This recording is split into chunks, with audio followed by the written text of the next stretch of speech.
Gintas. Labas. Sveika. Šiandien aš jums pristatysiu Stasį Ušinską. Taigi, Stasys Ušinskas gimė 1905 metais Liepos 20 dieną Pakruojyje. Gimė Akmenskalvio šeimoje ir 9-18 metais gyveno emigracijoje Amerikoje. Dailininkas Stasys Ušinskas domėjosi pačiomis įvairiausiamis kūrybos formomis. Tapė paveikslus, kūrė vitražus, plakatus, knygų iliustracijas, scenografiją bei kostiumus dramos ir operos spektakliams.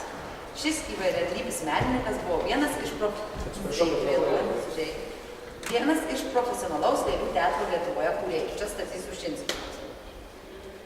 Tai 1936 metais Kauno Metropoliteno kino teatre dar jaunas dailininkas Stasys Ušinskas su bendraminčiais parodė rašytojo Antano Gustaičio Silvestro Dūdelės premjerą.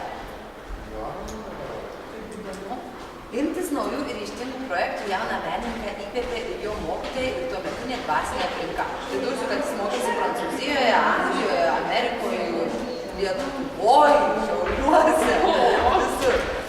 Ir tuometinė dvasinė aplinka, kuri šiandien vadinama Art Deco stiliumi. Šios stiliaus kūrėjai perėmė kubizmo, konstruktyvizmo, futurizmo, stilizavimo principus tapyboje ir grafikoje, novatoriškai vaizdavo įvairius mechanizmus, technikos ir didmiesčio gyvenimo motyvus, naudodami aptakias formas atsiradusias dėl aerodinaminio dizaino įtakos. Stasys Ušinskas buvo tikras savo laikmečio idėjų kūrėjas. Susidomėjęs įvairių tautų teatro tradicijomis, šis žmogus pradeda rašyti lėlių ir kaukių vadovėlių mokykloms. Jis svajoja, kad patys mokiniai galėtų kurti lėlių teatrus ir juose vaidinti. Jo vadovėlio įžangoje dailininkas pateikia įdomių faktų apie primityvių tautų kinų bei japonų teatrinės lėles, vertingos medžiagos iš marionečių teatro istorijos. Nežinau, kodėl jos vadinamas primityviomis tautomis, bet taip parašyta. Stasio Ušinsko meninio konstruktyvizmo samprata labai tiko lėlių teatro personažų struktūrų. Leido pritaikyti lėlėms labai palankios sandaros mechanizmus, kuriais būtų galima lankščiai ir veiksmingai vedžioti lėles į sceną. Parsivežęs iš Paryžiaus naujovišką lėlių teatro sampratą, 34 metais Ušinskas ėmėsi kurti lėlių teatro pagrindus Lietuvoje. Dramaturgu jis pasirinko rašytoją Antaną Gustaičį. Populiarios vaikų knygos daktaras Dolis, autorių muziką sukūrė kompozitorius Viktoras Kuplevičius, o lėles gamino Ušinskio kraštietis Saulius Svidaras. Ušinsko sukurtos marionetės ne tik žaidžia, vaikšto po sceną ir daro įvairius judesius, bet ir kalbėdamos judina lūpas, mirkčia ir turi turtingą mimiką bei charakterį. Marionečių judesių išraiškingumas padėjo sukurti įvairias nuotaikas. Pavojaus metu murkelio akys plačiai atsimerkdavo ir švytėdavo ugnimi. Plepiosios beždžionės apatinė lūpa be perstojo judėdavo, ožys badėsi, bliovė, vištytė kudakavo. Žvėriai šoko, dainavo, sukosi karuselėse, stulbinami auditoriją nematytomis lėlių judrumo galimybėmis. Nors buvo suvaidinti daug spektaklių, sėkmingai gastroliuota Ukmergėje, Tauragėje, Šiauliuose, Raseiniuose, Klaipėdoje, Palangoje, Jurbarke ir kitose Lietuvos miestuose, pajamų neužteko, taigi teatras negalėjo ilgiau išsilaikyti negu 2 metus. Tačiau Stasys Ušinskas nenuleido rankų, kūrė naujus planus. Kartu su savo bendraminčiais aktoriais nutarė statyti marionečių filmą. Marionetės ir dekoracijas padarė pats Ušinskas, tai turėjo būti kinematografijos groteskas, linksmos lėlės komiškose situacijose. Viename iš pokalbių su Lietuvos aido korespondentu Ušinskas suformulavo filmo programą, teigdamas, kad jame nebus apibrėžto siužeto. Filmo statytojų užduotis tiesiog pademonstruoti techninės marionečių galimybės ir parodyti, ko galima pasiekti šioje srityje. Tuo metu dar naujoje srityje. 1928 metais lapkričio 28 dieną Metropolitene įvyko lėlių filmo Storulio sapnas peržiūra. Tai buvo trumpas, vos 18 minučių trunkantis garsinis filmas. Lėlės skraidė, bėgiojo, šoko, griuvo ant žemės ir vartėsi, lėbavo smuklėje, dainavo, teikė visokių vaizdų ir pozų, pareikšdamos tiek gyvenimiškumo, natūralumo sąmojos, kad kai kurie momentai buvo verti tikro šedevro vardo. Iš lėlių judesių, natūralumo ir įvairumo matyti meistriškas to teatro veikėjo įgudimas ir mikli fantazija. Eksperimentinis Storulio sapno filmas parodė, kad darbas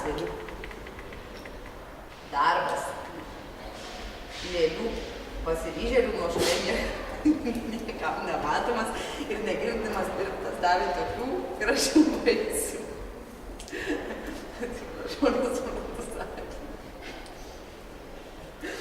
Gerai. Filmas padarytas tikrai gražiai. Nieko neatsilieka nuo užsienio panašaus pobūdžio filmų, rašė spauda. Taigi, 1937 metais pasaulinėje Paryžiaus parodoje meno ir technikos vieta šiuolaikiniame gyvenime Ušinskas už lėles ir scenografijos eskizus buvo apdovanotas aukso medaliu bei diplomu. Prancūzijoje. Ušinskas savo lėles nuvežė JAV ir užpatentavo patentų biure Vašingtone. 39 metais Niujorke pasaulinėje parodoje Ušinskas parodė Storulio sapną. Filmu susidomėjo JAV animacinių filmų bendrovė Dahl Company. Ji nusipirko Storulio sapną ir užsakė dailininkui pastatyti naują filmą pagal Hanso Kristiano Anderseno pasakos Lakštingala motyvus. Tačiau prasidėjęs Antrasis pasaulinis karas sutrukdė šią idėją gyvenimą. Yra išlikę šio veikalo eskizai, kurie stebina turtingą fantaziją, įspūdingai perteikta rytų meno dvasia, erdvės samprata. Jau nuo senovės japonų ir kinų lėlių teatras buvo taip kuriamas, kad jų sandaros mechanizmas leisdavo joms laisvai judėti lėlėms, dalyvauti teatrinėme veiksme, sukurti hiperbolės ir grotesko įspūdį.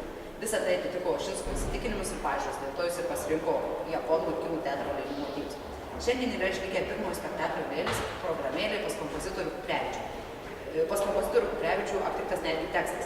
Keletą Ušinsko lėlių yra tekę matyti ir Vilniaus antikvariato parduotuvėje. Tokia šiandiena, kai tarp mūsų vis mažiau tų žmonių, kurie galėtų daug ką papasakoti apie lietuvių teatro kūrėjų. Nes visi jau yra mėgę.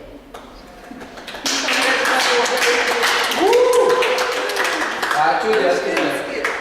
Tai va, ir dabar jums parodysiu nuotraukyčių. Oi, labai gerai. Ne. Čia yra jo lėlė? Nu, čia mano, kad yra jo lėlė. Patraukti.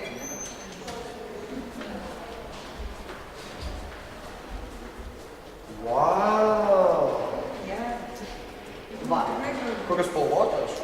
Ir šiaip, jos labai tokios, matot, kaip ten visur yra. Išraiškingas. Visur yra įtaisyti kaip mechanizmai, kad jos galėtų praktiškai visą savo kūną svajinti. Taip. Kaip O labai tikrai iš žmonės. tikrųjų įdomu, ar tą filmą einu pažiūrėti, nes aš dabar paskaičiau. Tai tikrai. Aš esu Monika Česnauskaitė. Stop.